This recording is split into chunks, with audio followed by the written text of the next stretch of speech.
One left back, Mick, who could be coming in, his name has been mentioned the last 24 hours or so, is James Penrice, the former Hearts left back.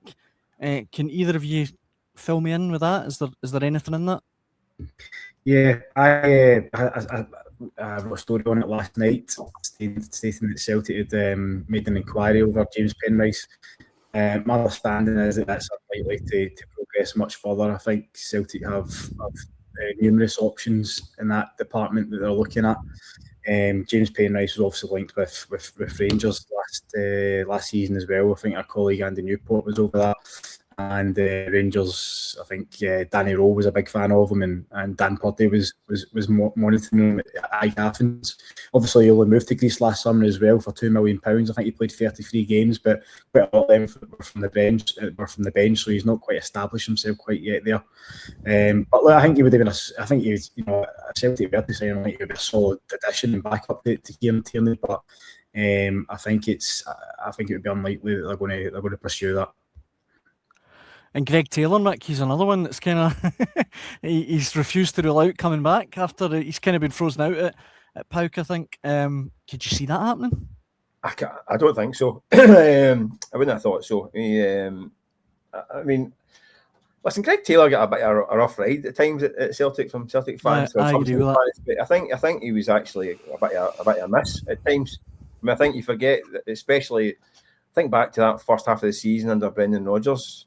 When Celtic come back, I think when I was in America with them, they battered Chelsea and Man City and hit the season, and they basically blew everybody away the first half of the season, and he was terrific.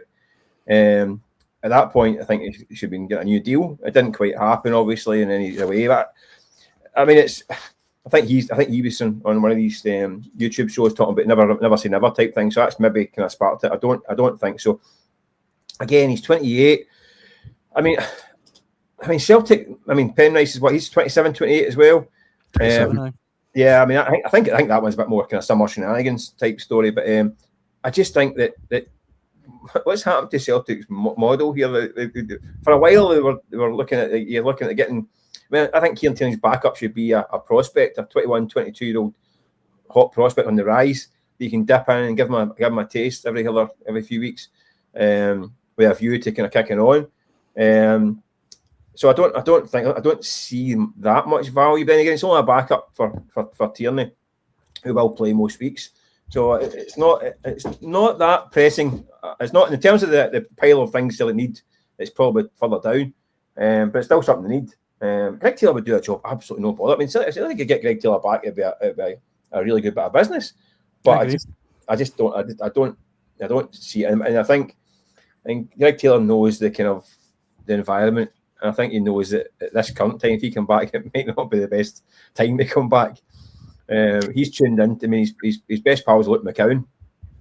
So I think he'll know that maybe that ship sailed and we think of something else. But I think he's only played about 19, 20 games out in Greece, hasn't he? So he's not quite nailed down his starting role out there.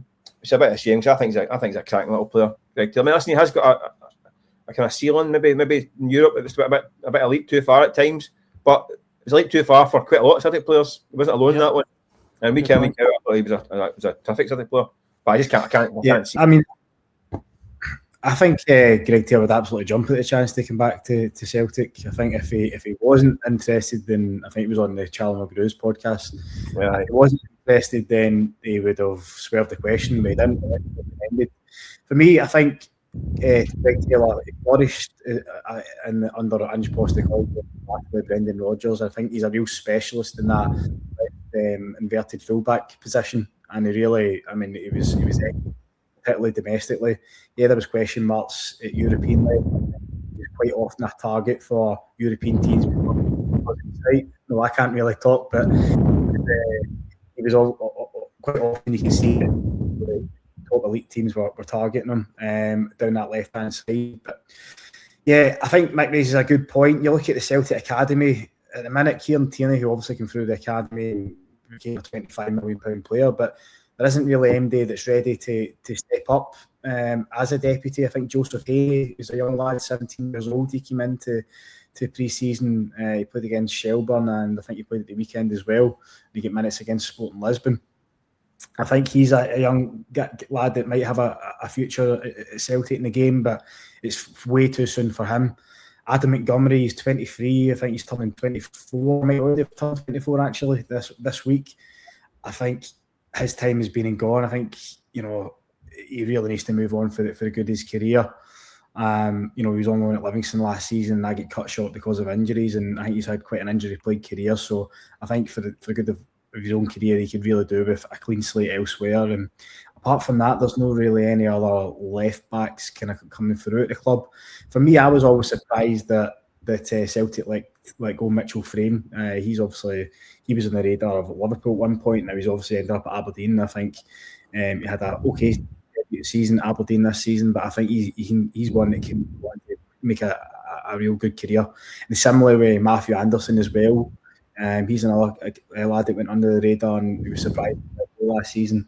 He was tipped for big things, but so yeah, I think you want to see more players come through the academy. But in a minute, I don't think there's any natural successors to Marcelo Sirachi as a backup to Tierney. So Celtic ultimately have to go into the shop window. And look, Kieran Tierney, he was available, contrary to what people might say, he was available for the best part of, I think more or less every game last season. I think he only missed 3 in total. So he was available last season, but it's too much of a risk to rely upon him for the next 12 months, given his injury record. And he clearly, I don't think he'd be capable of lasting 90 minutes every game. So you need somebody that's going to be capable of coming on and more or less every week, and obviously filling in at points throughout the season as well from the start. So, but I think left back has got to be addressed, and they'll need to find a solution quickly.